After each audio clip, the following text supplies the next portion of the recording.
Hello दोस्तों, आराध्या रस academy के यूट्यूब चैनल में आप सभी का स्वागत है। दोस्तों, कर्मचारी चयन बोर्ड द्वारा आयोजित राजस्थान चतुर्श्रेणी कर्मचारी भर्ती परीक्षा 2025 के नवीनतम पाठ्यक्रम के अनुसार मॉडल पेपर की टेस्ट सीरीज शुरू की गई थी, जिसमें अपने 103 मॉडल पेपर हैं वो कंप्लीट हो चुके हैं। आज अपना इसमें 104 नंबर का मॉडल पेपर है। कुल 120 प्रश्न इसमें शामिल किए गए हैं और हुबहू आपको ऐसा ही पेपर है वो परीक्षा में देखने को मिलेगा। दोस्तों, अगर आपने पिछले 103 मॉडल पेपर अगर नहीं देखे हैं तो आप प्लेलिस्ट में जाइए, वहां पे आपको फोल्डर मिल जाएगा चतुर्थ श्रेणी कर्मचारी मॉडल पेपर के नाम से, वहां फोल्डर बना हुआ है। तो आप वहां जाकर पिछले मॉडल पेपरों का टेस्ट है वो अवश्य दें।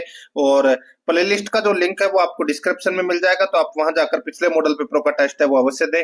आराध्या रस एकेडमी के यूट्यूब चैनल को अगर आपने अभी तक सब्सक्राइब नहीं किया तो सब्सक्राइब जरूर करें, बेल आइकन को दबाएं, क्लास को लाइक और अपने दोस्तों के पास में शेयर जरूर करें। तो चलिए दोस्तों, शुरू करते हैं आज का अपना मॉडल पेपर नंबर 104। देखिए, इसमें ये संशोधित पाठ्यक्रम स्कीम है। 120 प्रश्न परीक्षा के अंदर पूछे जाएंगे, 2 घंटे का पेपर रहने वाला है और बिल्कुल इसी पैटर्न पर अपना ये मॉडल पेपर है, ये आधारित है। देखिए, सबसे पहले अपन भाग 1 में राजस्थान भूगोल के 20 प्रश्न है वो पढ़ेंगे बिल्कुल सिलेबस के अकॉर्डिंग। देखिए, पहला प्रश्न है, भीम सागर परियोजना किस जिले में स्थित है? भीम सागर परियोजना है वो कहां पर स्थित है? इसका राइट आंसर हो जाएगा, ये झालावाड़ जिले में है। कहां पर है? झालावाड़ जिले में, परवन नदी पर। तो यहाँ पर इसमें बी नंबर का जो ऑप्शन है वो इसका बिल्कुल सही उत्तर हो जाएगा। झालावाड़ जिले में है, परवन नदी पर भीम सागर परियोजना। बी नंबर ऑप्शन बिल्कुल सही। आगे देखिए, यहाँ पे सेकंड नंबर का प्रश्न है, निम्नलिखित में से किस जनगणना वर्ष में निम्नलिखित में से किस जनगणना वर्ष में वर्तमान राजस्थान में न्यूनतम जनसंख्या वृद्धि दर्ज की गई है? वृद्धि दर दर्ज की गई है, बताइए दोस्तों। निम्नलिखित में से किस जनगणना वर्ष में वर्तमान राजस्थान में न्यूनतम जनसंख्या वृद्धि दर्ज की गई है? तो दोस्तों, इसका राइट आंसर हो जाएगा, वो है दोस्तों, ये दशकीय जनसंख्या वृद्धि दर सबसे कम है वो थी दोस्तों वर्ष 2011 में, वर्ष 2011 में। तो यहाँ पर इसका राइट आंसर क्या हो जाएगा? डी नंबर का जो ऑप्शन है वो इसका बिल्कुल सही उत्तर इसमें हो जाएगा, याद रखना, ठीक है।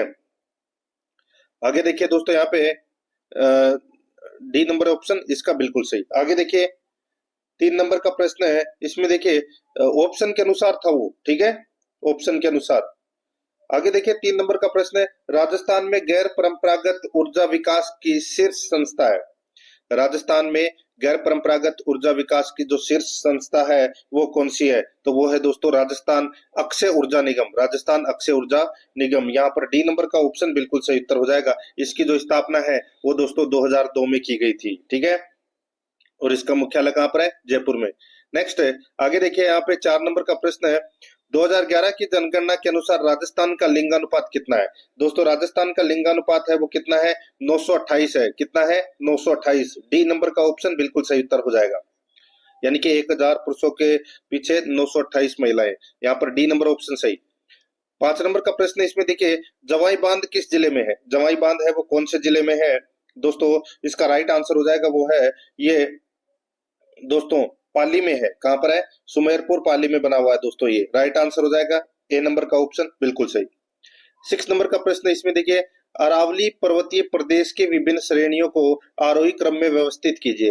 अरावली पर्वतीय प्रदेश की विभिन्न श्रेणियों को आरोही क्रम में व्यवस्थित कीजिए।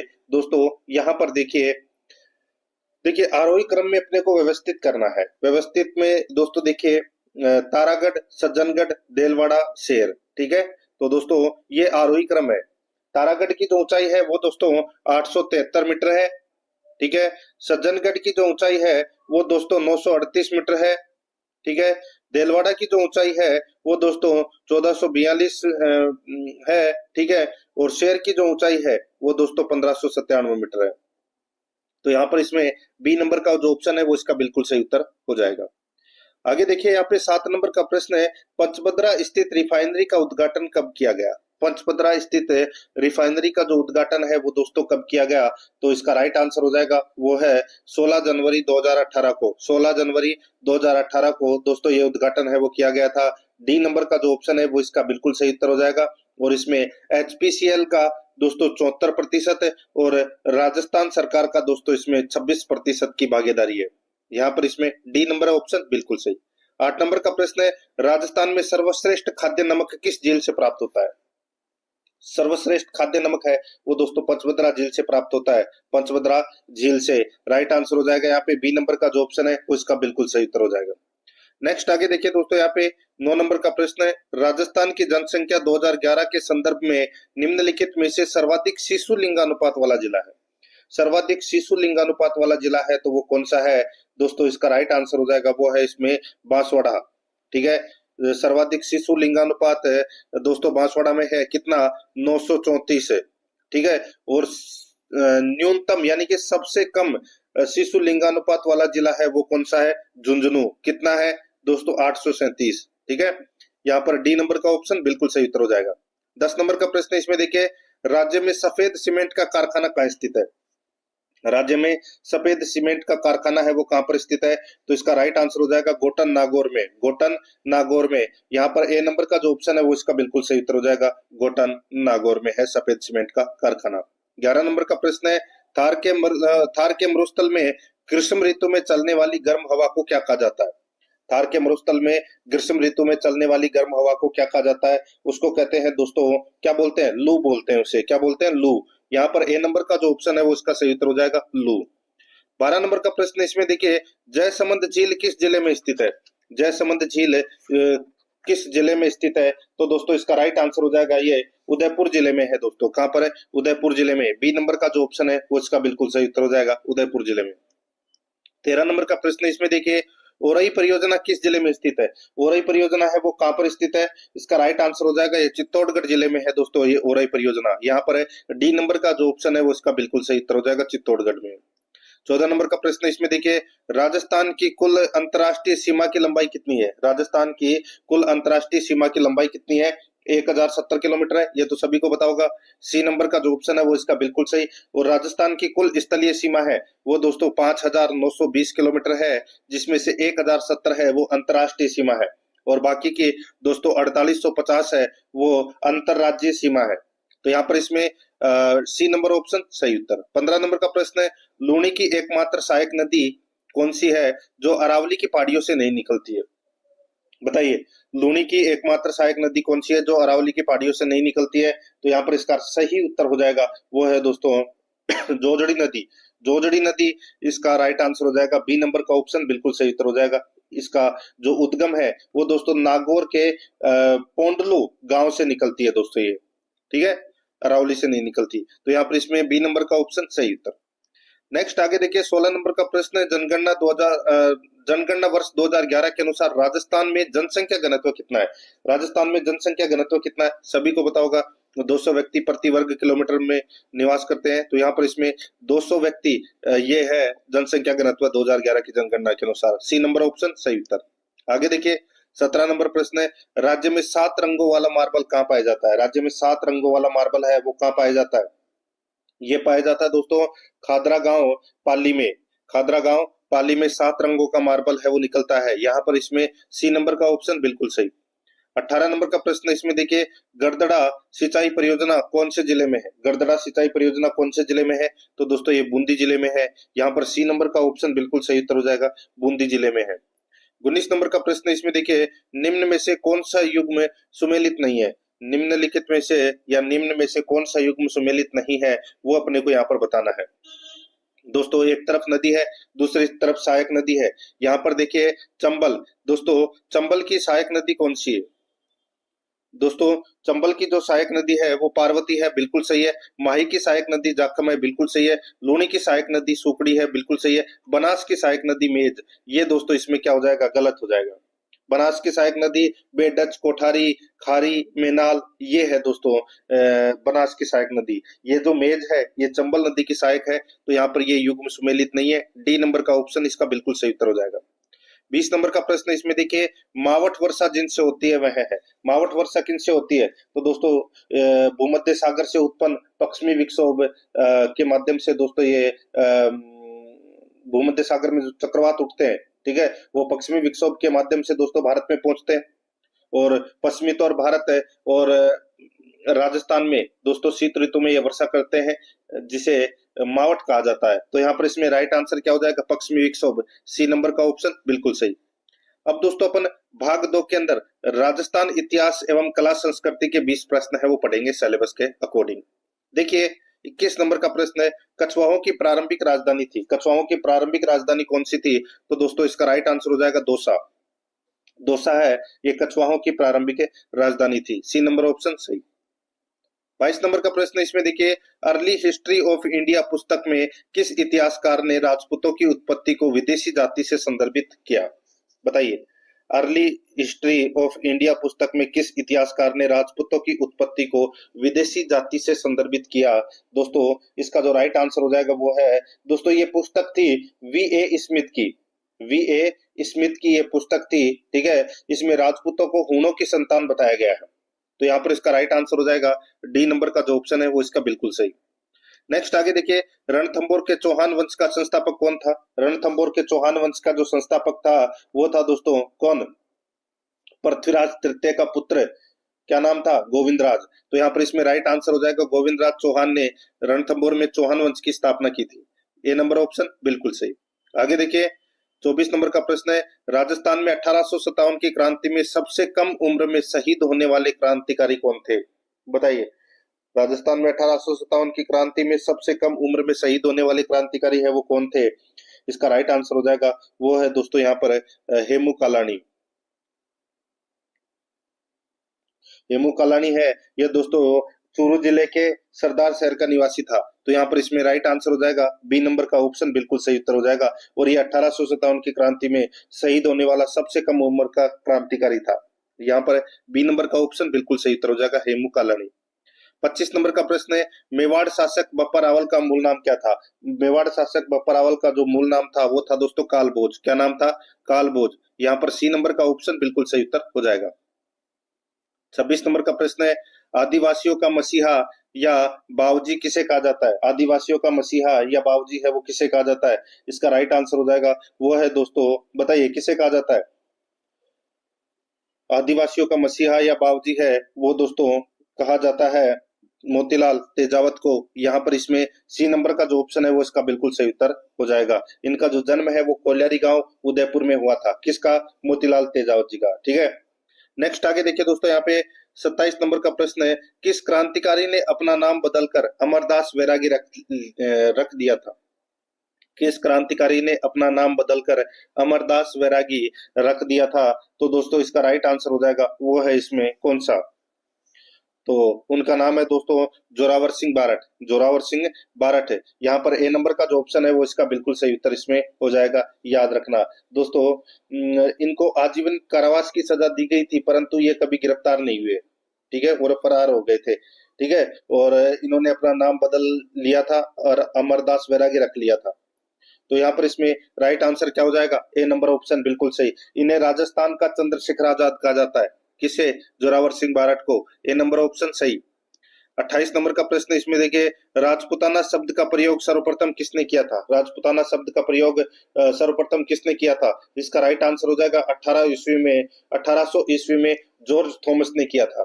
यहाँ पर ए नंबर का जो ऑप्शन है वो इसका बिल्कुल सही उत्तर हो जाएगा। 1800 ईस्वी में जॉर्ज थॉमस ने। 29 नंबर का प्रश्न इसमें देखिए, भांडू शिलालेख को सर्वप्रथम किसके द्वारा खोजा गया था? दोस्तों सॉरी, भाब्रू है, भांडू नहीं, ठीक है, भाब्रू। भाब्रू शिलालेख को सर्वप्रथम किसके द्वारा खोजा गया था? तो दोस्तों इसका राइट आंसर हो जाएगा, ये खोजा गया था दोस्तों कैप्टन बट के द्वारा। किसके द्वारा? कैप्टन बट के द्वारा ये खोजा गया था। ये भाब्रू शिलालेख कहां पर है? तो दोस्तों ये बैराट जयपुर से प्राप्त हुआ है। तो यहाँ पर इसका राइट आंसर हो जाएगा डी नंबर का ऑप्शन बिल्कुल सही उत्तर इसमें हो जाएगा। आगे देखिए, आदिवराह व प्रभास जैसी उपाधियां निम्नलिखित में से किस प्रतिहार शासक ने धारण की थी? आदिवराह व प्रभास जैसी उपाधियां निम्नलिखित में से किस प्रतिहार शासक ने धारण की थी? इसका सही उत्तर हो जाएगा वो है दोस्तों इसमें किसने? तो दोस्तों मीरभोज प्रथम ने ये उपाधियां धारण की थी। यहाँ पर ए नंबर का जो ऑप्शन है वो इसका सही उत्तर हो जाएगा। 31 नंबर का प्रश्न है, राजस्थान में निर्मित अंतिम दुर्ग कौन सा है? राजस्थान में निर्मित अंतिम दुर्ग कौन सा है?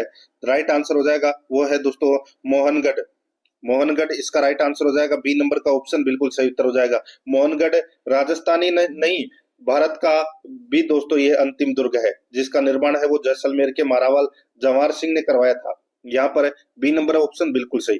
32 नंबर का प्रश्न है, इसमें देखिए, निम्नलिखित कथनों पर विचार करते हुए सही कथन का अपने को क्या करना है, चयन करना है। ठीक है, कथन ए और कथन बी दे रखा है। यहाँ पर देखिए, मारवाड़ी शब्द का प्रयोग भाषा के संदर्भ में सर्वप्रथम उल्लेख है आईने अकबरी में मिलता है। दोस्तों यहाँ पर देखिए, मारवाड़ी शब्द के बारे में पूछा गया है। ठीक है, तो दोस्तों अबुल फजल के आईने अकबरी में मारवाड़ी शब्द का उल्लेख मिलता है, बिल्कुल सही बात है दोस्तों। आगे देखिए, राजस्थानी शब्द का प्रयोग भाषा के संदर्भ में सर्वप्रथम कर्नल जेम्स टोड ने किया था, ये कथन है वो गलत हो जाएगा। दोस्तों यहाँ पर देखिए, राजस्थानी शब्द का प्रयोग है वो भाषा के संदर्भ में, भाषा के संदर्भ में दोस्तों 1912 में एक ग्रंथ लिखा गया था दोस्तों, the linguistic survey of India, और ये पुस्तक थी दोस्तों जॉर्ज अब्राहम ग्रियर्सन की, उसमें राजस्थानी शब्द का प्रयोग किया गया था। तो यहाँ पर बी नंबर का कथन है वो क्या हो जाएगा, गलत हो जाएगा। तो यहाँ पर कथन ए है वो केवल सत्य है, यहाँ पर ए नंबर का जो ऑप्शन है वो इसका बिल्कुल सही उत्तर इसमें हो जाएगा। 33 नंबर का प्रश्न है, इसमें देखिए, बम नृत्य किस क्षेत्र का प्रसिद्ध है? बम नृत्य कहाँ का प्रसिद्ध है? तो दोस्तों ये अलवर भरतपुर क्षेत्र का प्रसिद्ध है। यहाँ पर बी नंबर का जो ऑप्शन है वो इसका सही उत्तर हो जाएगा। 34 नंबर का प्रश्न है, कजली तीज प्रसिद्ध है। दोस्तों कजली तीज कहाँ की प्रसिद्ध है? तो दोस्तों ये बूंदी की प्रसिद्ध है। यहाँ पर सी नंबर ऑप्शन सही। नेक्स्ट, निम्नलिखित में से किस हवेली में विश्व की सबसे बड़ी पगड़ी रखी हुई है? किस हवेली में विश्व की सबसे बड़ी पगड़ी रखी हुई है? तो बागौर की हवेली में। यहाँ पर इसमें बी नंबर का ऑप्शन बिल्कुल सही उत्तर हो जाएगा, बागौर की हवेली में। 36 नंबर का प्रश्न है, निम्नलिखित में से किस संप्रदाय में 42 नियम है? 42 नियम किसमें है? तो दोस्तों इसका राइट आंसर हो जाएगा वो है चरणदासी संप्रदाय के जो अनुयायी है, चरणदासी संप्रदाय के जो अनुयायी है वो दोस्तों 42 नियम का पालन करते हैं। तो यहाँ पर इसका राइट आंसर क्या हो जाएगा, सी नंबर का ऑप्शन बिल्कुल सही उत्तर हो जाएगा। और चरणदासी संप्रदाय की जो प्रमुख पीठ है वो कहाँ पर है? तो वो दिल्ली में है। तो यहाँ पर इसका सही उत्तर क्या हो जाएगा, सी नंबर का जो ऑप्शन है वो इसका बिल्कुल सही उत्तर हो जाएगा। 37 नंबर का प्रश्न, इसमें देखिए, कालीबाई का स्मारक किस झील के किनारे बना हुआ है? कालीबाई का स्मारक है वो कौन सी झील के किनारे बना हुआ है? तो इसका राइट आंसर हो जाएगा गेप सागर झील के किनारे बना हुआ है। यहाँ पर इसमें सी नंबर का जो ऑप्शन है वो इसका बिल्कुल सही उत्तर हो जाएगा, गेप सागर झील के किनारे। आगे देखिए दोस्तों, यहाँ पे 38 नंबर का प्रश्न है, किराड़ू मंदिर के संबंध में कौन सा कथन असत्य है? किराड़ू मंदिर के संदर्भ में कौन सा कथन असत्य है? यहाँ पर देखिए, पहला कथन, द्रविड़ शैली में निर्मित यह मंदिर नाकोड़ा गांव बाड़मेर में है। तो दोस्तों इसका राइट आंसर क्या हो जाएगा, ये नाकोड़ा गांव नहीं, ये हाथमा गांव बाड़मेर में है। कहां पर है दोस्तों, ये हाथमा गांव। ठीक है, किराड़ू मंदिर है ये हाथमा गांव बाड़मेर में है, नाकोड़ा में नहीं है। ठीक है, आगे देखिए दोस्तों, यहाँ पर कुल 5 मंदिरों का समूह है, बिल्कुल सही बात है। इसे राजस्थान का खजुराहो कहते हैं, बिल्कुल सही है। यहाँ का सबसे प्रमुख मंदिर सोमेश्वर मंदिर है, बिल्कुल सही बात है। तो यहाँ पर ए नंबर का ऑप्शन है वो इसका राइट आंसर इसमें हो जाएगा, याद रखना। ठीक है, ये भगवान शिव को समर्पित है दोस्तों ये किराड़ू मंदिर। ठीक है, और इसे किराड़ू मंदिर को राजस्थान का खजुराहो और मूर्तियों का अजायब घर भी कहा जाता है। यहाँ पर ए नंबर ऑप्शन सही उत्तर, क्योंकि ये कथन है सत्य है। 39 नंबर का प्रश्न है, निम्नलिखित में से किस देवी का गीत सबसे लंबा है? किस देवी का गीत सबसे लंबा है? तो दोस्तों इसका जो राइट आंसर हो जाएगा वो है, बताइए। तो दोस्तों इसका सही उत्तर हो जाएगा जीण माता का जो गीत है वो सबसे लंबा है। यहाँ पर ए नंबर का जो ऑप्शन है वो इसका बिल्कुल सही उत्तर हो जाएगा। जीण माता को दोस्तों जयंती देवी और ब्राह्मणी देवी के उपनामों से भी जाना जाता है। ठीक है, राइट आंसर हो जाएगा यहाँ पे ए नंबर ऑप्शन सही उत्तर। 40 नंबर का प्रश्न, इसमें देखिए, निम्नलिखित को सुमेलित कीजिए। निम्नलिखित को सुमेलित कीजिए, वो अपने को यहाँ पर क्या करना है, बताना है। दोस्तों यहाँ पर देखिए, शास्त्रीय संगीत। दोस्तों देखिए, शास्त्रीय संगीत है वो शास्त्रीय संगीत से संबंधित कौन है? तो दोस्तों पंडित भीमसेन जोशी है, वो शास्त्रीय संगीत से संबंधित है। शहनाई वादक कौन है? दोस्तों शहनाई वादक है वो कौन है? तो उस्ताद बिस्मिल्लाह खान है, ये दोस्तों शहनाई वादक है। तबला वादक कौन है? तो दोस्तों तबला वादक है वो देखिए यहाँ पे उस्ताद दोस्तों हरि प्रसाद चौरसिया। और दोस्तों यहाँ पे उस्ताद जाकिर हुसैन। देखिए तबला वादक है जाकिर हुसैन और बांसुरी वादक है हरि प्रसाद चौरसिया। तो यहाँ पर इसका राइट आंसर क्या हो जाएगा? 1 2 4 3, 1 2 4 3 इसका बिल्कुल सही उत्तर हो जाएगा। यानी कि कौन से ऑप्शन में है? 3 नंबर के ऑप्शन में है, यही अपना क्या हो जाएगा? सही उत्तर हो जाएगा 1 2 4 3। अब दोस्तों अपन सिलेबस के अकॉर्डिंग भाग 3 के अंदर राजस्थान पॉलिटी के 5 प्रश्न है वो पढ़ेंगे। राजस्थान पॉलिटी के 5 प्रश्न सिलेबस के अकॉर्डिंग। देखिए 41 नंबर का प्रश्न है, निम्नलिखित में से किस समिति ने भारतीय संविधान में मौलिक कर्तव्यों को समाविष्ट करने की संस्तुति की थी? बताइए, मौलिक कर्तव्यों को समाविष्ट करने की संस्तुति की थी। तो यहाँ पर इसका राइट आंसर हो जाएगा वो है इसमें, बताइए कौन सा? तो वो है सरदार सोन सिंह समिति। तो यहाँ पर इसमें डी नंबर का जो ऑप्शन है वो इसका बिल्कुल सही उत्तर हो जाएगा इसमें, ठीक है, याद रखना। आगे देखिए दोस्तों, 42वें संविधान संशोधन में जोड़े गए थे। नेक्स्ट 42 नंबर का प्रश्न है, संविधान के किस अनुच्छेद के अंतर्गत 6 से 14 वर्ष के बच्चों की शिक्षा मौलिक अधिकार बन गई? तो दोस्तों इसका राइट आंसर हो जाएगा वो है कौन से अनुच्छेद में? तो अनुच्छेद 21A में, अनुच्छेद 21A में। तो यहाँ पर इसमें बी नंबर का जो ऑप्शन है वो इसका बिल्कुल सही उत्तर इसमें हो जाएगा, ये आपको इसमें याद रखना है।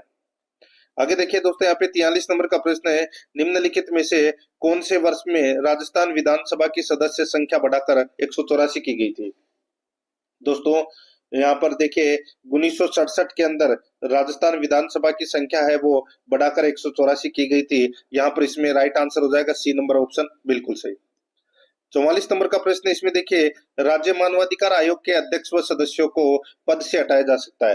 राज्य मानवाधिकार आयोग के अध्यक्ष व सदस्यों को पद से हटाया जा सकता है। कैसे हटाया जा सकता है? दोस्तों देखिए यहाँ पे मैं आपको बताऊं, देखिए कूट भाषा में अपने को उत्तर देना है कि कौन कौन सा कथन है वो सही है। 2 कथन दे रखे हैं। देखिए यदि वह मानसिक व शारीरिक कारणों से कार्य करने में असमर्थ है तो हटाया जा सकता है, बिल्कुल सही है। यदि वह न्यायालय द्वारा किसी अपराध का दोषी ठहराया जाता हो या न्यायालय द्वारा उसे कारावास की सजा सुना दी गई हो, तब दोस्तों उसके अध्यक्ष और सदस्यों को है वो हटाया जा सकता है। तो यहाँ पर अपने को बताना था कौन सा कथन सत्य है। दोनों के दोनों कथन है वो दोस्तों क्या है? सत्य है। सी नंबर का जो ऑप्शन है वो इसका बिल्कुल सही उत्तर हो जाएगा, ए और बी दोनों। 45 नंबर का प्रश्न है, राजस्थान के प्रथम अनुसूचित जाति से आने वाले मुख्य सचिव है। राजस्थान के प्रथम अनुसूचित जाति से आने वाले मुख्य सचिव है वो कौन है? तो यहाँ पर इसका राइट आंसर हो जाएगा वो है निरंजन कुमार आर्य। निरंजन कुमार आर्य। यहाँ पर सी नंबर का जो ऑप्शन है वो इसका बिल्कुल सही उत्तर इसमें हो जाएगा। ये दोस्तों राजस्थान के प्रथम अनुसूचित जाति से आने वाले मुख्य सचिव निरंजन कुमार आर्य है, ठीक है। यहाँ पर सी नंबर ऑप्शन सही।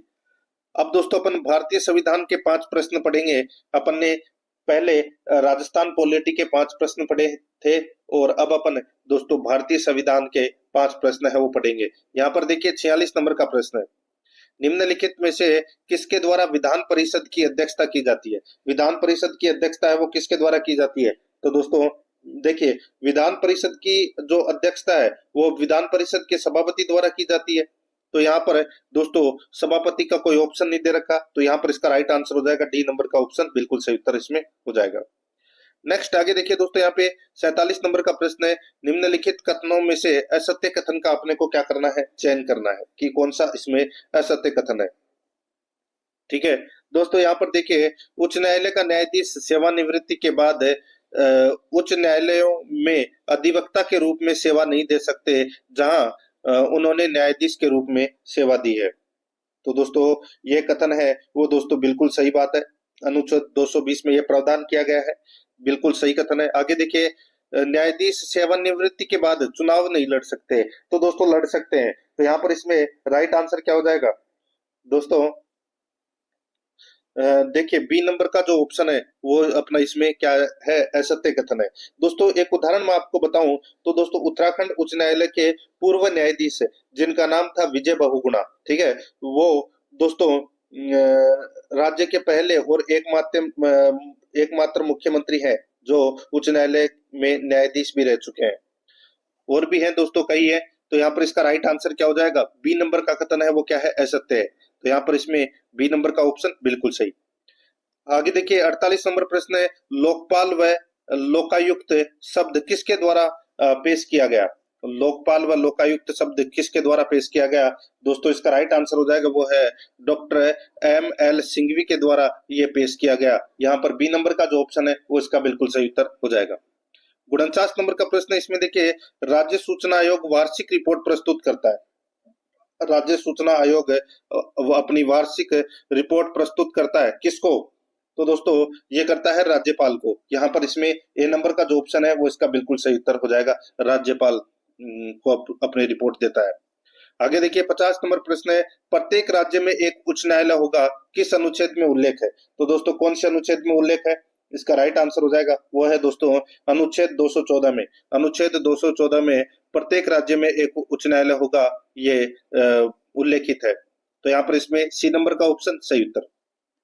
अब दोस्तों अपन सामान्य विज्ञान के 5 प्रश्न है वो पढ़ेंगे सिलेबस के अकॉर्डिंग 51 से 55 तक। ठीक है, देखिए निम्नलिखित में से कौन सा भौतिक परिवर्तन नहीं है? बताइए कौन सा भौतिक परिवर्तन नहीं है? तो यहाँ पर देखिए दोस्तों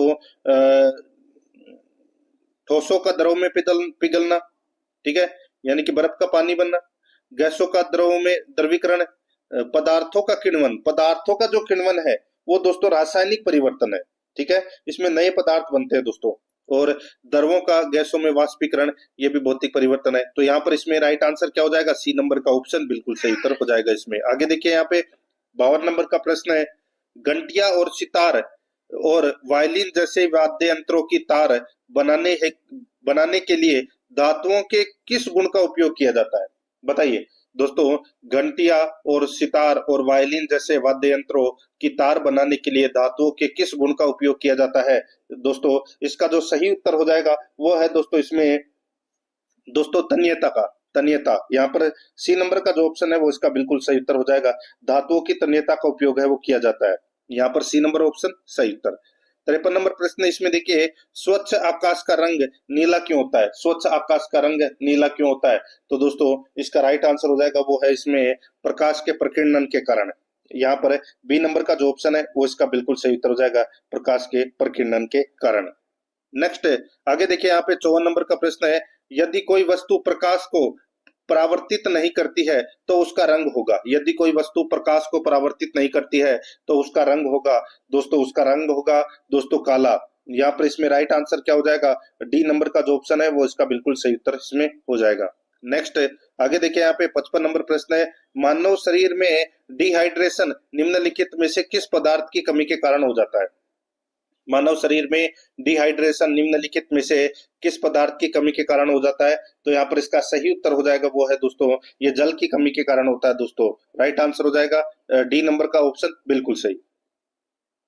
अब दोस्तों अपन राजस्थान करंट अफेयर से संबंधित 5 प्रश्न है वो सिलेबस के अकॉर्डिंग पढ़ेंगे।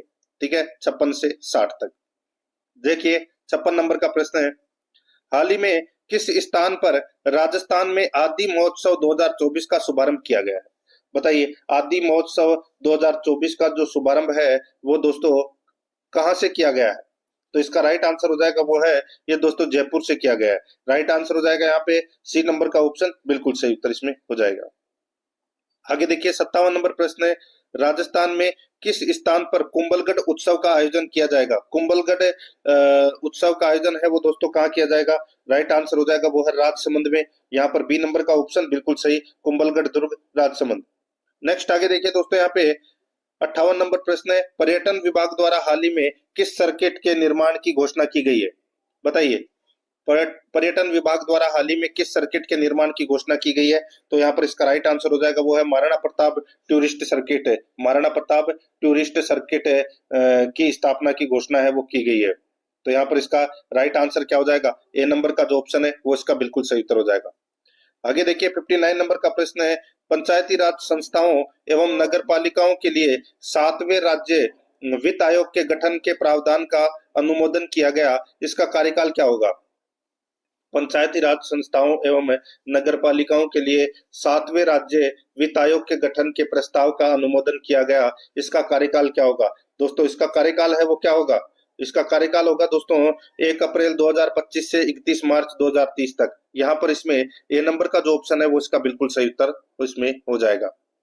आगे देखिए दोस्तों यहाँ पे 60 नंबर का प्रश्न है, 12 दिसंबर 2024 को कहां पर रन फॉर विकसित राजस्थान 2024 का आयोजन किया गया? बताइए, 12 दिसंबर 2024 को कहां पर रन फॉर विकसित राजस्थान 2024 का आयोजन किया गया? तो यहाँ पर इसका राइट आंसर हो जाएगा वो है दोस्तों इसमें, ये जयपुर में किया गया दोस्तों। इसका आयोजन स्थल कौन सा था? जयपुर। तो यहाँ पर इसमें ए नंबर का जो ऑप्शन है वो इसका बिल्कुल सही उत्तर इसमें हो जाएगा, ये आपको इसमें याद रखना है। आगे देखिए दोस्तों, यहाँ पे अब अपन करंट अफेयर से संबंधित 5 प्रश्न पढ़ेंगे और ये करंट अफेयर से संबंधित भाग 7 है, ठीक है। और इसमें भारत और विश्व के करंट अफेयर के प्रश्न है वो शामिल किए गए हैं दोस्तों। इसमें देखिए 61 नंबर का प्रश्न है, केंद्र सरकार द्वारा 7 मई को किस उद्देश्य से देश भर में मॉक ड्रिल आयोजित करने का निर्देश दिया गया है? बताइए, किस उद्देश्य से दोस्तों 7 मई को किस उद्देश्य से देश भर में मॉक ड्रिल आयोजित करने का निर्देश दिया गया है? तो यहाँ पर इसका राइट आंसर हो जाएगा वो है दोस्तों, आतंकी हमलों या युद्ध जैसी स्थिति में नागरिकों की तैयारी के लिए। तो यहाँ पर इसमें 6 नंबर का जो ऑप्शन है वो इसका बिल्कुल सही उत्तर इसमें हो जाएगा, ये आपको इसमें याद रखना है, ठीक है। सिविल डिफेंस के लिए ये आयोजित किया गया है और ये दोस्तों देश भर में एक साथ होगी। तो यहाँ पर इसमें राइट आंसर क्या हो जाएगा? 6 नंबर का ऑप्शन सही उत्तर। 62 नंबर का प्रश्न है, इसमें देखिए भारतीय नौसेना और डीआरडीओ द्वारा सफलतापूर्वक फायर की गई मल्टी इन्फ्लुएंस ग्राउंड माइन का उद्देश्य क्या है? भारतीय नौसेना और डीआरडीओ द्वारा सफलतापूर्वक फायर की गई मल्टी इन्फ्लुएंस ग्राउंड माइन का उद्देश्य क्या है? तो यहाँ पर इसका सही उत्तर क्या हो जाएगा? बताइए, बहुत ही अच्छा प्रश्न है। इसका सही उत्तर हो जाएगा वो है दोस्तों, स्टील्थ जहाजों और पनडुब्बियों के विरुद्ध नौसेना की क्षमता बढ़ाना। यहाँ पर इसमें 6 नंबर का ऑप्शन बिल्कुल सही उत्तर हो जाएगा। 63 नंबर का प्रश्न है, बाबा शिवानंद को भारत सरकार ने किस वर्ष पद्मश्री से सम्मानित किया? बताइए, बाबा शिवानंद को भारत सरकार ने किस वर्ष पद्मश्री से सम्मानित किया? तो यहाँ पर इसका सही उत्तर क्या हो जाएगा? वो है दोस्तों इसमें, बताइए, तो इसका सही उत्तर हो जाएगा वो है 2022 में। यहाँ पर 10 नंबर का जो ऑप्शन है वो इसका बिल्कुल सही उत्तर हो जाएगा दोस्तों, इनका हाल ही में निधन हो गया है, ठीक है। 10 नंबर ऑप्शन सही। नेक्स्ट आगे देखिए, मैड्रिड ओपन 2025 की महिला विजेता कौन बनी है? मैड्रिड ओपन है, बताइए, मैड्रिड ओपन 2025 की महिला विजेता कौन बनी है? इसका राइट आंसर हो जाएगा वो है एरिना दोस्तों, एरिना सबालेंका। तो यहाँ पर इसमें 6 नंबर का ऑप्शन बिल्कुल सही उत्तर हो जाएगा। आगे देखिए, यहाँ पे 65 नंबर का प्रश्न है, खेलो इंडिया यूथ गेम्स 2025 का उद्घाटन किस राज्य में किया गया? दोस्तों इसका सही उत्तर हो जाएगा वो है इसमें बिहार में। यहाँ पर इसमें बे नंबर का जो ऑप्शन है वो इसका बिल्कुल सही उत्तर इसमें हो जाएगा। अब दोस्तों अपन है वो कंप्यूटर से संबंधित 5 प्रश्न पढ़ेंगे भाग 8 के अंदर, ठीक है। इसमें देखिए 66 नंबर का प्रश्न है, डेटा प्रोसेसिंग का मुख्य उद्देश्य क्या है? डेटा प्रोसेसिंग का मुख्य उद्देश्य क्या है? दोस्तों इसका जो राइट आंसर हो जाएगा वो है, बताइए, डेटा प्रोसेसिंग का मुख्य उद्देश्य तो दोस्तों वो है डेटा को उपयोगी बनाना। यहाँ पर सी नंबर का जो ऑप्शन है वो इसका बिल्कुल सही उत्तर इसमें हो जाएगा। आगे देखिए दोस्तों, यहाँ पे 69 नंबर का प्रश्न है, निम्नलिखित का मिलान करें। निम्नलिखित का मिलान करें दोस्तों, यहाँ पर देखिए मॉनिटर दोस्तों ये क्या है? तो ये एलईडी है। क्या है? एलईडी है। माउस है, ये क्या है? तो माउस दोस्तों ये ऑप्टिकल है, माउस ऑप्टिकल है। प्रिंटर क्या है? तो दोस्तों प्रिंटर लेजर, ठीक है। और कीबोर्ड है वो क्या है? तो ये क्वार्टी, QWERTY, ठीक है। तो यहाँ पर इसमें राइट आंसर क्या हो जाएगा? 2 1 4 3 इसका बिल्कुल सही उत्तर हो जाएगा। 2 1 4 3 यानी कि अपना इसमें 2 नंबर का जो ऑप्शन है वो इसका बिल्कुल सही उत्तर हो जाएगा। 68 नंबर का प्रश्न है, इसमें देखिए निम्नलिखित में से कौन सी वोलेटाइल मेमोरी है? कौन सी वोलेटाइल मेमोरी है? तो यहाँ पर इसका राइट आंसर हो जाएगा रैम और दोस्तों कैश है। रैम और केस है ये मेमोरी, ये दोनों वोलेटाइल मेमोरी है। तो यहाँ पर इसमें राइट आंसर क्या हो जाएगा? दोस्तों सी नंबर का ऑप्शन बिल्कुल सही उत्तर इसमें हो जाएगा, ए और बी दोनों। आगे देखिए 69 नंबर का प्रश्न एसक्यूएल है। एसक्यूएल क्या है? तो दोस्तों एसक्यूएल का पूरा नाम है स्ट्रक्चर्ड क्वेरी लैंग्वेज, ठीक है। तो ये क्या है? ये दोस्तों डाटाबेस लैंग्वेज है, डाटाबेस लैंग्वेज है। यहाँ पर सी नंबर का ऑप्शन बिल्कुल सही उत्तर हो जाएगा। आगे देखिए बैंकिंग में ईसीएस क्या है? बैंकिंग में ईसीएस क्या है? तो दोस्तों ईसीएस का पूरा नाम है इलेक्ट्रॉनिक क्लियरिंग सर्विस। तो यहाँ पर इसका राइट आंसर हो जाएगा डी नंबर का ऑप्शन, बिल्कुल सही, electronic clearing service. D number option बिल्कुल सही उत्तर इसमें हो जाएगा। दोस्तों ये 70 प्रश्न तो अपन ने जीके से संबंधित है वो पढ़ लिए हैं, ठीक है, सिलेबस के अकॉर्डिंग। अब अपन दोस्तों यहाँ पे 20 प्रश्न हिंदी के, 15 प्रश्न इंग्लिश ग्रामर के और 15 प्रश्न है वो मैथ से संबंधित पढ़ेंगे। दोस्तों आराध्या रेस एकेडमी के यूट्यूब चैनल को अगर आपने अभी तक सब्सक्राइब नहीं किया तो एक बार सभी के सभी मित्र हैं वो चैनल को जरूर सब्सक्राइब करें, बेल आइकन को दबाएं ताकि नोटिफिकेशन है वो दोस्तों आप सभी के पास में निरंतर पहुंचता रहे। और क्लास को लाइक नहीं किया तो दोस्तों एक बार सभी के सभी मित्र हैं वो क्लास को लाइक जरूर करें। रोजाना आपको सुबह एक मॉडल पेपर मिलेगा चतुर्श्रेणी भर्ती परीक्षा का, तो आप रोजाना एक मॉडल पेपर का टेस्ट है वो अवश्य दें। और सिलेबस के अकॉर्डिंग ऑब्जेक्टिव क्लास है वो जरूर देखें। आप प्लेलिस्ट में जाओगे तो वहां पे आपको अलग अलग फोल्डर देखने को मिल जाएंगे, ठीक है, चतुर्श्रेणी के नाम से आपको अलग अलग फोल्डर मिल जाएंगे। वहां पर जाकर आप ऑब्जेक्टिव क्लास है वो सिलेबस के अकॉर्डिंग जरूर देखें, सब्जेक्ट वाइज, ठीक है। और दोस्तों आप यूट्यूब के ऊपर कोई भी टॉपिक सर्च करो तो साथ में आराध्या रेस एकेडमी जरूर लिखें उस टॉपिक के साथ में। जैसे कि राजस्थान के लोक देवता आप सर्च कर रहे हैं, राजस्थान के लोक देवता से संबंधित प्रश्न आप सर्च कर रहे हैं तो दोस्तों साथ में राजस्थान के लोक देवता आराध्या रेस एकेडमी जरूर लिखें, ताकि दोस्तों उस टॉपिक से संबंधित आपको ऑब्जेक्टिव क्वेश्चन है वो मिल जाएंगे हमारे। दोस्तों देखिए भाग 9 के अंदर अपन हिंदी व्याकरण के 20 प्रश्न है वो पढ़ेंगे। 71 नंबर प्रश्न देखिए, आप आजकल कहाँ रहते हैं, रेखांकित में सर्वनाम है। अब सर्वनाम कौन सा है यहाँ पे, तो देखिए आप, ठीक है, तो आप दोस्तों यहाँ पर क्या है, तो ये मध्यम पुरुष सर्वनाम है दोस्तों, ये मध्यम पुरुषवाचक सर्वनाम है ये, ठीक है। आप, तू, तुम और आप ये मध्यम पुरुष सर्वनाम है। तो यहाँ पर इसमें राइट आंसर क्या हो जाएगा, ए नंबर का जो ऑप्शन है वो सही उत्तर हो जाएगा, ठीक है।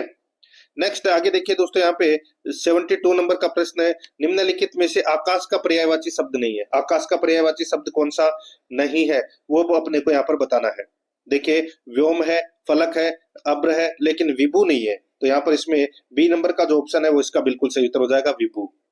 73 नंबर प्रश्न इसमें देखिए दोस्तों, पश्म, चिक्कुर, कुंतल किसके पर्यायवाची शब्द है। दोस्तों बताइए पश्म, चिक्कुर, कुंतल किसके पर्यायवाची शब्द है। इसका राइट आंसर हो जाएगा वो है दोस्तों ये केस के पर्यायवाची शब्द है, केस के। यहाँ पर ए नंबर का ऑप्शन बिल्कुल सही उत्तर हो जाएगा, केस के। नेक्स्ट आगे देखिए दोस्तों, यहाँ पे 74 नंबर का प्रश्न है, निम्नलिखित में से किस विकल्प में विलोम शब्द अशुद्ध है। विलोम शब्द अशुद्ध किसमें है। दोस्तों यहाँ पर देखिए दोस्तों यथेष्ट, कम, यथेष्ट, कम, ठीक है, विलोम शब्द अशुद्ध है। तो दोस्तों यहाँ पर देखिए बिल्कुल सही बात है, मानवता, नृशंसता बिल्कुल सही है। यौवन वृद्ध, यौवन वृद्ध, तो दोस्तों यहाँ पर यौवन का जो विलोम शब्द हो जाएगा वो हो जाएगा दोस्तों वार्धक्य, ठीक है, वार्धक्य हो जाएगा, ठीक है। और जो यहाँ पे युवा है, युवा का विलोम हो जाएगा दोस्तों वृद्ध। तो यहाँ पर इसमें राइट आंसर क्या हो जाएगा, सी नंबर का ऑप्शन बिल्कुल सही, क्योंकि ये अशुद्ध है। 75 नंबर प्रश्न इसमें देखिए, सर्जन का उपयुक्त विलोम शब्द कौन सा है। सर्जन का विलोम शब्द क्या हो जाएगा दोस्तों, ये हो जाएगा संहार, संहार, ठीक है। यहाँ पर ए नंबर का ऑप्शन बिल्कुल सही, संहार या नाश। नेक्स्ट आगे देखिए 76 नंबर प्रश्न है, सामाजिक मान मर्यादा के विपरीत कार्य करने वाला वाक्यांश के लिए उपयुक्त एक शब्द होगा। सामाजिक मान मर्यादा के विपरीत कार्य करने वाला वाक्यांश के लिए उपयुक्त एक शब्द होगा दोस्तों, इसका राइट आंसर हो जाएगा वो है वामाचारी। क्या हो जाएगा, वामाचारी। बी नंबर का जो ऑप्शन है वो इसका बिल्कुल सही उत्तर हो जाएगा, वामाचारी, ठीक है। नेक्स्ट आगे देखिए दोस्तों, यहाँ पे 77 नंबर प्रश्न है, इसमें देखिए प्रणतपाल शब्द के लिए उपयुक्त वाक्यांश का चयन कीजिए। प्रणतपाल शब्द के लिए उपयुक्त वाक्यांश का चयन कीजिए। दोस्तों इसका राइट आंसर क्या हो जाएगा, वो है शरणागत की रक्षा करने वाला। शरणागत की रक्षा करने वाला वो होता है दोस्तों प्रणतपाल। यहाँ पर इसमें बी नंबर का जो ऑप्शन है वो इसका बिल्कुल सही उत्तर हो जाएगा। आगे देखिए 78 नंबर प्रश्न है, आजीवन ब्रह्मचर्य का व्रत लेने वाला वाक्यांश के लिए उपयुक्त एक शब्द कौन सा है। आजीवन ब्रह्मचर्य का व्रत लेने वाला वाक्यांश के लिए उपयुक्त एक शब्द कौन सा है। राइट आंसर हो जाएगा वो है नैष्ठिक। यहाँ पर ए नंबर का जो ऑप्शन है वो इसका बिल्कुल सही उत्तर हो जाएगा, नैष्ठिक। आगे देखिए 79 नंबर प्रश्न है, निम्नलिखित में से किस समानार्थक शब्द का आशय है पहले से ही विद्यमान किसी वस्तु की खोज। निम्नलिखित में से किस समानार्थक शब्द का आशय है पहले से ही विद्यमान किसी वस्तु की खोज? तो यहाँ पर इसका राइट आंसर हो जाएगा दोस्तों, वो है इसमें अन्वेक्षण। अन्वेक्षण, तो यहाँ पर इसमें राइट आंसर हो जाएगा सी नंबर का ऑप्शन बिल्कुल सही। नेक्स्ट आगे देखिए, निम्नलिखित में से किस विकल्प में सभी शब्द शुद्ध है? किस विकल्प में सभी शब्द शुद्ध है? दोस्तों यहाँ पर देखिए, संदीपनी और सम्यक ज्ञान, ये दोस्तों क्या है? शुद्ध शब्द है। यहाँ पर बी नंबर का जो ऑप्शन है वो इसका बिल्कुल सही उत्तर इसमें हो जाएगा। आगे देखिए 81 नंबर प्रश्न है, निम्नलिखित में से किस विकल्प में विलोम युग्म अशुद्ध है? विलोम युग्म अशुद्ध है। यहाँ पर देखिए हर्ष, वेदना, दोस्तों हर्ष का विलोम हो जाएगा शोक। क्या हो जाएगा? शोक या खेद। ठीक है, तो यहाँ पर वेदना है वो गलत दे रखा है। ए नंबर का ऑप्शन अपना इसमें क्या हो जाएगा? राइट आंसर हो जाएगा, पहला ही अशुद्ध है।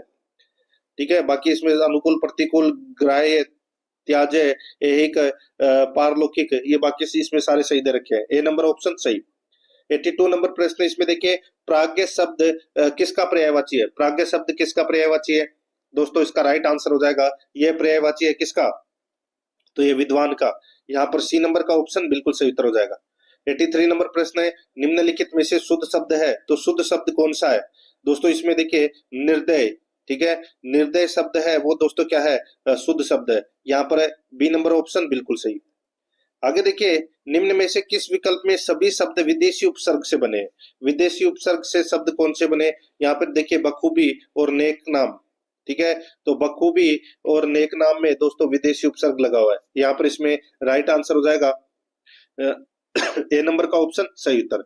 85 नंबर का प्रश्न इसमें देखिए, नवेश्वरीय का सही संधि विच्छेद है। नवेश्वरीय का सही संधि विच्छेद क्या है? तो दोस्तों नव प्लस ऐश्वर्य, इसमें वर्दी संधि का प्रयोग हुआ है। तो यहाँ पर इसमें राइट आंसर क्या हो जाएगा? ए नंबर का जो ऑप्शन है वो इसका बिल्कुल सही। नेक्स्ट आगे देखिए दोस्तों, यहाँ पे निम्नलिखित में से किस विकल्प में वर्दी संधि का उदाहरण है? वर्दी संधि का उदाहरण दोस्तों किसमें है? यहाँ पर जहां पर भी आपको डबल मात्रा दिख जाए, ठीक है, उसमें क्या है दोस्तों? वर्दी संधि है। तो टिकेत में तो है ही, ठीक है, और ये गंगे, इसमें भी डबल मात्रा है दोस्तों, एक मात्रा इसमें गलत हो जाएगा। ठीक है, और महेश्वरी में भी दोस्तों डबल मात्रा है, एक एक मात्रा इसमें दे रखी है। तो यहाँ पर इन सभी के अंदर क्या है? वर्दी संधि है। तो यहाँ पर इसमें डी नंबर का जो ऑप्शन है वो इसका बिल्कुल सही उत्तर हो जाएगा। आगे देखिए, वितेषणा शब्द का सही संधि विच्छेद होगा। वितेषणा शब्द का सही संधि विच्छेद क्या होगा? तो दोस्तों वित प्लस ऐषणा, इसमें भी दोस्तों वर्दी संधि का प्रयोग हुआ है। इसमें भी दोस्तों तय के ऊपर दो मात्रा आएगी, इसमें प्रश्न में एक मात्रा दे रखी है। ठीक है, यहाँ पर इसका राइट आंसर क्या हो जाएगा? वो है दोस्तों सी नंबर का जो ऑप्शन है वो इसका बिल्कुल सही। नेक्स्ट आगे देखिए, यहाँ पे देखिए अध्याहरण के लिए उपयुक्त वाक्यांश होगा। अध्याहरण के लिए उपयुक्त वाक्यांश क्या होगा? तो वो है ज्ञात या कल्पित तथ्यों के आधार पर लिया गया निर्णय, वो होता है दोस्तों अध्याहरण। यहाँ पर ए नंबर का ऑप्शन बिल्कुल सही। 89 नंबर प्रश्न है, इसमें देखिए किस क्रमांक में दोस्तों, किस क्रमांक में आईपीएसओ फैक्टो अंग्रेजी परिभाषिक शब्द का सही हिंदी समकक्ष शब्द लिखा हुआ है? तो यहाँ पर इसका राइट आंसर हो जाएगा, वो है, इसका मतलब होता है स्वतः। क्या होता है? स्वतः। तो यहाँ पर इसमें डी नंबर का ऑप्शन बिल्कुल सही उत्तर हो जाएगा। आगे देखिए 90 नंबर का प्रश्न है, कार्यालयी पत्र का मसौदा लिखते हुए सबसे पहले किसका उल्लेख किया जाता है? तो सबसे पहले किसका उल्लेख किया जाता है? तो दोस्तों अपने स्थान का उल्लेख है वो किया जाता है। यहाँ पर इसमें डी नंबर का जो ऑप्शन है वो इसका बिल्कुल सही उत्तर इसमें हो जाएगा। अब दोस्तों अपन भाग 10 के अंदर इंग्लिश ग्रामर के 15 प्रश्न है वो सिलेबस के अकॉर्डिंग पढ़ेंगे। ठीक है, यहाँ पर देखिए दोस्तों 91 नंबर का प्रश्न है, fill in the blank. Fill in the blank, खालिस्तान भरना है। She to school every day, she to school every day, बताइए खालिस्तान में क्या आएगा? दोस्तों इसमें आएगा she goes to school every day. यहाँ पर बी नंबर का ऑप्शन बिल्कुल सही। 92 नंबर का प्रश्न है, इसमें देखिए चूज द करेक्ट फॉर्म, वही खालिस्तान भरना है। ठीक है, यहाँ पर देखिए he me that he was tired, he me that he was tired, तो यहाँ पर इसका राइट आंसर हो जाएगा, देखिए ही टोल्ड मी आएगा, ही टोल्ड मी। यहाँ पर बी नंबर का जो ऑप्शन है वो इसका बिल्कुल सही उत्तर इसमें हो जाएगा। नेक्स्ट आगे देखिए, वापस दोस्तों खालिस्तान भरना है, fill in the blank with passive voice, खालिस्तान भरना है। ठीक है, यहाँ पर देखिए the cake by the baker, दोस्तों इसका राइट आंसर क्या हो जाएगा? वो है इसमें दोस्तों, इसमें आ जाएगा the cake was baked bye the baker. तो यहाँ पर इसमें बी नंबर का जो ऑप्शन है वो इसका बिल्कुल सही उत्तर हो जाएगा। आगे देखिए, choose the active voice. Choose the active voice, इसमें देखिए the match was won by over team. The match was won by over team, तो यहाँ पर इसका राइट आंसर हो जाएगा वो है, इसका एक्टिव वॉइस बनेगा दोस्तों over team won the match. यहाँ पर बी नंबर का ऑप्शन बिल्कुल सही। 95 नंबर प्रश्न, इसमें देखिए fill in with direct speech. Fill in with indirect speech, ठीक है, इनडायरेक्ट स्पीच है दोस्तों। यहाँ पर देखिए she said I am living now. She said I am living now, तो दोस्तों इसका राइट आंसर क्या हो जाएगा? इसका हो जाएगा दोस्तों, देखिए आई एम लिविंग है, ये प्रेजेंट कंटिन्यूअस टेंस है दोस्तों, ठीक है। तो यहाँ पर है इसका दोस्तों इनडायरेक्ट स्पीच बनेगा वो है she said that she was living then. तो यहाँ पर इसमें ए नंबर का ऑप्शन बिल्कुल सही उत्तर इसमें हो जाएगा। आगे देखिए 96 नंबर प्रश्न है, चेंज इनटू इनडायरेक्ट स्पीच। इसके अंदर देखिए he said to her please wait for me. He said to her please wait for me, तो यहाँ पर इसका राइट आंसर हो जाएगा he requested her to wait for him. यहाँ पर ए नंबर का ऑप्शन बिल्कुल सही उत्तर हो जाएगा। 97 नंबर प्रश्न, इसमें देखिए transform to assertive. Transform to assertive, इसमें देखिए isn't it a great idea. Isn't it a great idea, तो यहाँ पर इसका राइट आंसर हो जाएगा वो है it is a great idea. यहाँ पर ए नंबर का ऑप्शन बिल्कुल सही। 98 नंबर प्रश्न, इसमें देखिए change to negative. Change to negative, इसमें देखिए he always speak the truth. He always speak the truth, तो यहाँ पर इसका राइट आंसर हो जाएगा दोस्तों वो है he doesn't always speak the truth, हो जाएगा इसका राइट आंसर, ठीक है। यहाँ पर नेगेटिव बनाना था, बी नंबर ऑप्शन सही उत्तर।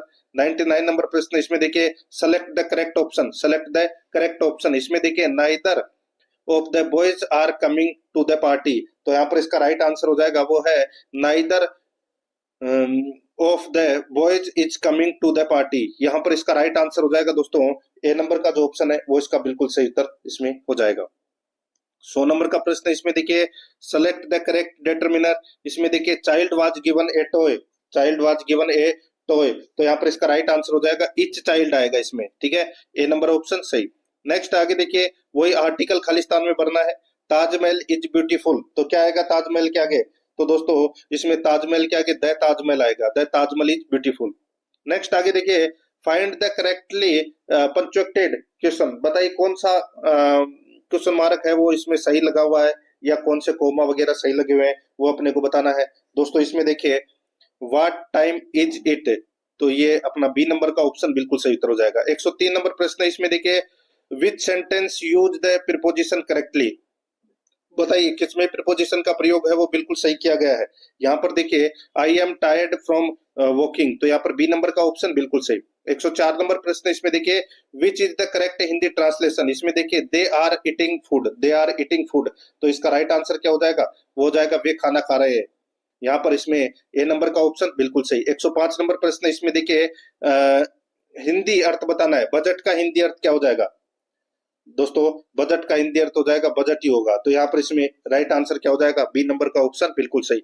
अब दोस्तों अपन भाग 11 के अंदर गणित से संबंधित 15 प्रश्न है वो पढ़ेंगे सिलेबस के अकॉर्डिंग। देखिए 106 नंबर का प्रश्न है, एक पैमाने की वह अधिकतम संभव लंबाई ज्ञात कीजिए जो 3 मीटर, 5 मीटर और 10 मीटर और 12 मीटर 90 सेंटीमीटर के कपड़ों की लंबाई को पूर्णतः नाप सके। दोस्तों यहाँ पर देखिए इसमें क्या क्या दे रखा है। एक तो दे रखा है 30 मीटर, ठीक है, एक दे रखा है दोस्तों 5 मीटर और 10 सेमी, और एक दे रखा है 12 मीटर और 90 सेमी के कपड़ों की लंबाई को पूर्णतः नाप सके, ठीक है। दोस्तों इसका अपने को क्या करना है? एचसीएफ निकालना है। एचसीएफ निकालेंगे तो कैसे निकालेंगे दोस्तों? यहाँ पे 3 मीटर को अपन 300 लिख सकते हैं, बिल्कुल लिख सकते हैं, और 5 मीटर और 10 सेंटीमीटर को दोस्तों अपन 510 है वो लिख सकते हैं, बिल्कुल लिख सकते हैं, और 12 मीटर और 90 सेंटीमीटर को अपन 1290 है वो लिख सकते हैं, ठीक है। अब दोस्तों इसका एचसीएफ निकालना है, तो यहाँ पर सबसे पहले अपन इसमें 10 का भाग देंगे, तो ये कितनी बार गया? ये 30 बार गया, ये 51 बार गया, और ये कितनी बार गया दोस्तों? ये 129 बार गया, ठीक है। अब दोस्तों अपन इसमें किसका भाग देंगे? तो इसमें देखिए 3 का देंगे, ठीक है। ये 10 बार गया, ये दोस्तों 17 बार गया, और ये दोस्तों 43 बार गया, ठीक है। अब इसके आगे भाग नहीं जा रहा, तो यहाँ पे 10 × 3 कितना हो जाएगा? 30, तो इसका HCF कितना निकलेगा 30। तो यहाँ पर इसमें राइट आंसर भी क्या हो जाएगा 30। तो यहाँ पर इसमें ए नंबर ऑप्शन सही। आगे देखिए, यदि 23 y प्लस 4 और y प्लस 7 का औसत 30 है तो y का मान है वो कितना होगा। तो y का मान है वो दोस्तों कितना होगा। दोस्तों अब इसमें देखिए, यहाँ पर अपन 30 बराबर देखिए 23 plus 26 plus y plus y plus 4 plus y plus 7, ठीक है, ये अपन इसको ऐसे लिख सकते हैं। ठीक है, बटे में दोस्तों कितनी संख्या है देखिए 1 2 3 4 और 5, ठीक है, तो बटे अपन को क्या करना है 5 करना है। ठीक है, अब दोस्तों देखिए यहाँ पे क्रॉस मल्टीप्लाई हुआ तो 30 इंटू 5 कितने हो गए 150। तो 150 बराबर दोस्तों 23 और 26 कितने होते हैं 39, और 7 और 4 कितने होते हैं 11। तो यहाँ पर दोस्तों सॉरी 23 और 26 कितने होते हैं 49। तो यहाँ पे 49 प्लस यहाँ पे देखिए 4 और 7 कितने होते हैं 11। तो यहाँ पर 11 प्लस y कितने हैं 3y, तो यहाँ पर 3y। ठीक है, बस इसी को सोल्व करना है अपने को। तो यहाँ पर 11 और 49 कितने होते हैं 60। 150 में से 60 गए तो दोस्तों कितने बचे 90। तो यहाँ पे 3y बराबर कितना हो जाएगा 90। तो y बराबर कितना हो जाएगा 90 में 3 का भाग दे लीजिए, कितना आ जाएगा 30। तो ये अपना सही उत्तर हो जाएगा, ए नंबर ऑप्शन सही उत्तर। आगे देखिए, मनोज ने एक साइकिल 500 रुपए में खरीदी तथा उसे 80 रुपए कम में बेच दी, यानी कि 420 रुपए में उसको क्या कर दी बेच दी। तो बताइए कि साइकिल का विक्रय मूल्य तथा उसे कितने प्रतिशत की हानि हुई। दोस्तों 420 रुपए में बेचा है और हानि है वो कितने रुपए की हुई। तो यहाँ पे 80 बटे 500 इंटू 100 कर लीजिए। तो यहाँ पर ये इसको 0 से 0 कट गया, 80 में 5 का भाग दे लीजिए, कितना आ जाएगा 16%। तो इसमें 16% की हानि हुई और 420 रुपए में उसको बेची है। तो यहाँ पर इसमें बी नंबर का जो ऑप्शन है वो इसका बिल्कुल सही उत्तर हो जाएगा। आगे देखिए दोस्तों, एक दुकानदार अपने सामान को क्रय मूल्य पर बेचता है परंतु 1 केजी के स्थान पर 900 ग्राम का बाट ही प्रयोग करता है, उसका लाभ प्रतिशत क्या है भाई बताइए।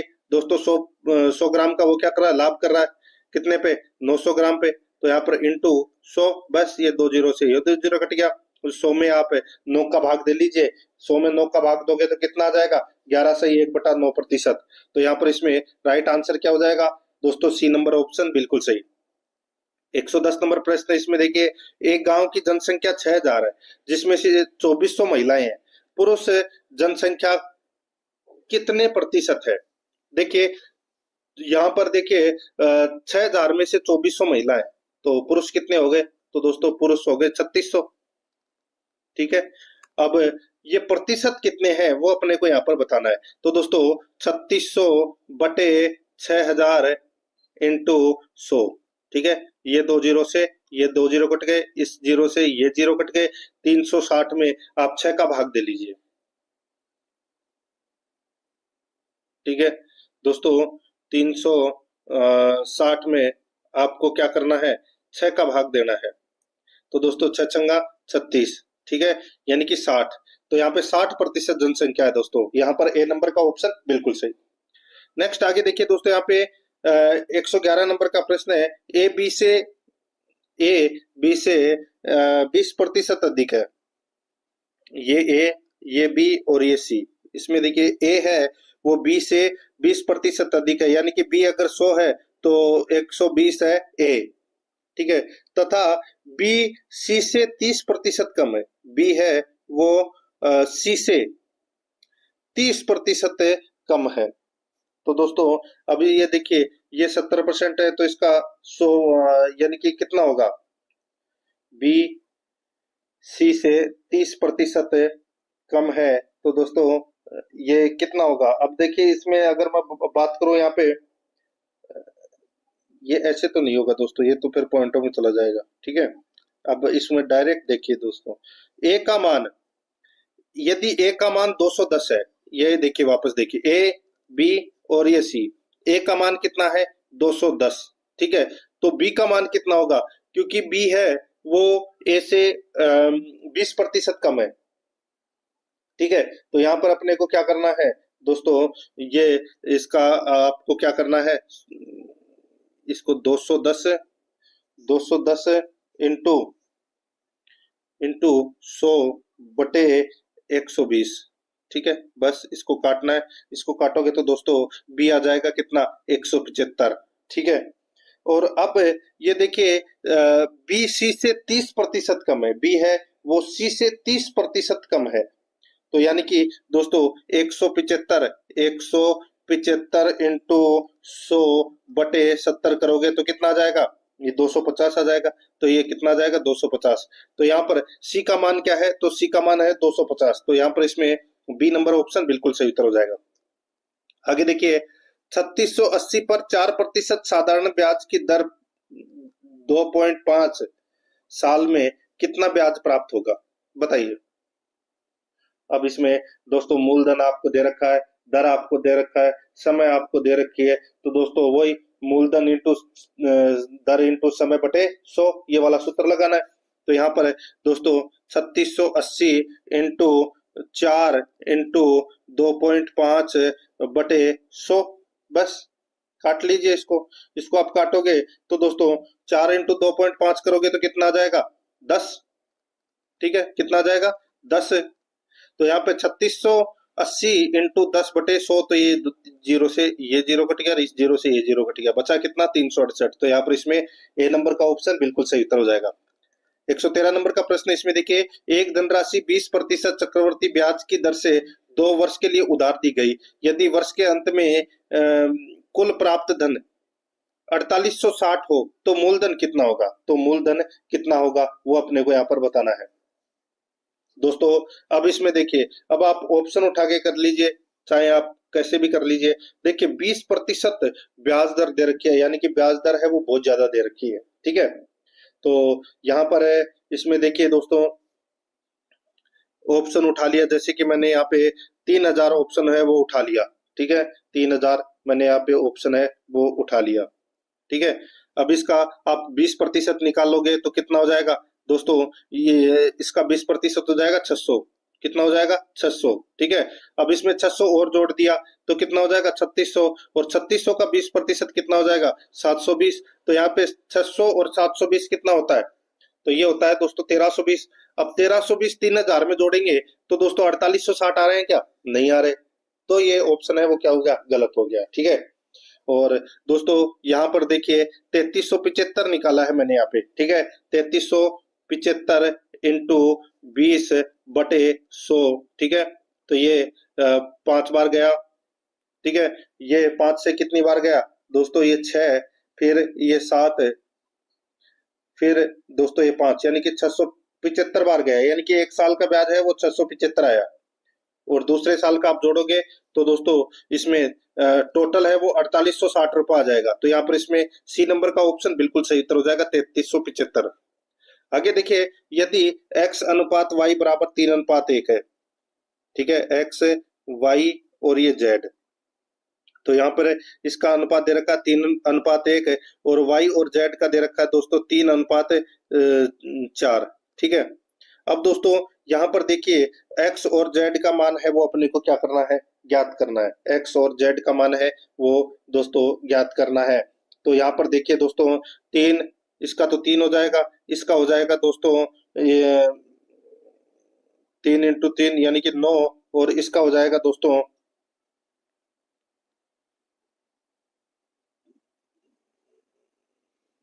ठीक है, इसका पूछा है ए एक्स और जेड का पूछा है। ठीक है, एक्स और जेड का पूछा, तो यहाँ पे 1 इंटू 4 कितना हो जाएगा, 4।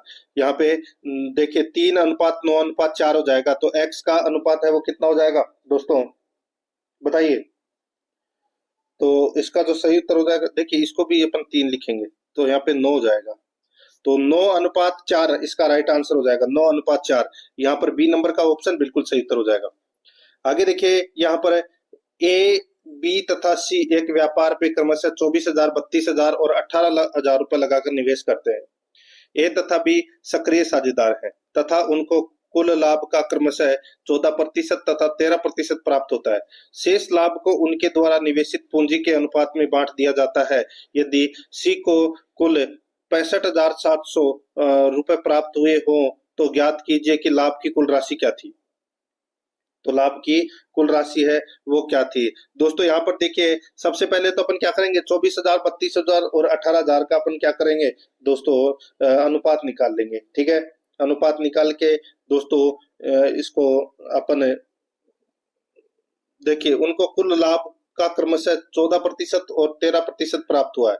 ठीक है, यदि सी को कुल लाभ 65,700 प्राप्त हुआ है तो कुल लाभ की राशि है वो ज्ञात करनी है। कुल लाभ की राशि आप आसानी से ज्ञात कर सकते हैं अनुपातों के द्वारा। तो यहाँ पर इसका राइट आंसर हो जाएगा वो है दोस्तों 3,70,000 इसका राइट आंसर आ जाएगा। बी नंबर ऑप्शन सही उत्तर। आगे देखिए, 116 नंबर प्रश्न है, ए किसी काम को 20 दिन में, बी 15 दिन में करता है। दोनों मिलकर काम शुरू करते हैं, कुछ दिन बाद बी छोड़ कर चला जाता है और बचे हुए काम को ए 6 दिन में पूरा करता है। तो बी ने कितने दिन बाद काम छोड़ा? तो बी ने कितने दिन बाद काम छोड़ा? तो दोस्तों यहाँ पर देखिए, ए किसी काम को 20 दिन में करता है, तो बी है वो उस काम को कितने दिन में करता है? 15 दिन में। दोनों का दोस्तों अपन को क्या निकालना है? एचसीएफ कितना आ जाएगा? 60। ठीक है, तो यहाँ पर 15 चौके 60, यहाँ पे 4 बी, और ये हो जाएगा दोस्तों 60 में कितनी बार गया? 3 बार। तो यहाँ पे 3A और 4B आ गया। ठीक है, अनुपातों का योग आ गया 3:4। तो यहाँ पर कितना हो गया? 7। टोटल कितना हो गया? 7 अनुपात। ठीक है, तो यहाँ पर दोस्तों सीधा सा हो जाएगा 7 इंटू टी प्लस 3 इंटू 6 बराबर कितना हो जाएगा? 60। बस यहाँ पे दोस्तों 7 इंटू टी बराबर कितना हो जाएगा? 42। तो यहाँ पर टी बराबर कितना हो जाएगा? 42 में 7 का भाग दोगे तो कितना आ जाएगा? 6 दिन। तो यहाँ पर डी नंबर का जो ऑप्शन है वो इसका सही उत्तर हो जाएगा। आगे देखिए दोस्तों, यहाँ पे 117 नंबर प्रश्न है, एक ट्रेन 72 किलोमीटर प्रति घंटे की चाल से चलती है। 15 सेकंड में इसके द्वारा तय की गई कुल दूरी कितनी है? दोस्तों सीधा सा है 72 इंटू 5/18। ठीक है, तो दोस्तों इसको 5/18 से मल्टीप्लाई करेंगे तो यहाँ पर कितना आ जाएगा? 18 चौके 72, यानी कि 20 मीटर प्रति सेकंड। ठीक है, अब 15 सेकंड में तय की गई दूरी, तो 15 इंटू 20 कर लीजिए, 300 मीटर इसका राइट आंसर आ जाएगा। बी नंबर ऑप्शन सही उत्तर। आगे देखिए, 118 से 120 तक निम्नलिखित पाई चार्ट को ध्यान से पढ़िए और नीचे दिए गए प्रश्नों का उत्तर दीजिए। यहाँ पर देखिए, स्कूल को विभिन्न स्रोतों से मिलने वाली संपूर्ण निधि 500 लाख रुपए के बराबर है। अब दोस्तों यहाँ पर देखिए, स्कूल को एनजीओएस और आंतरिक स्रोतों से मिली निधि के बीच कितना अंतर है?